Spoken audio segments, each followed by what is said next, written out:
Welcome, here I've got Motorola Moto G60S and let me show you how to change photo resolution in the camera app at this device.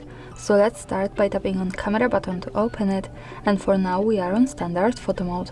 From here let's go to right corner button so we can open camera settings, and now we have to pick photos category. Here at the first place we have rear photo resolution, at the second front photo resolution, so you can stay on back or front camera as you need.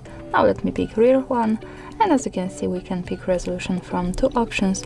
I of course suggest you to keep it on the best possible recommended, and in front we have also similar options. That's all, thanks for watching, subscribe our channel and leave the thumbs up.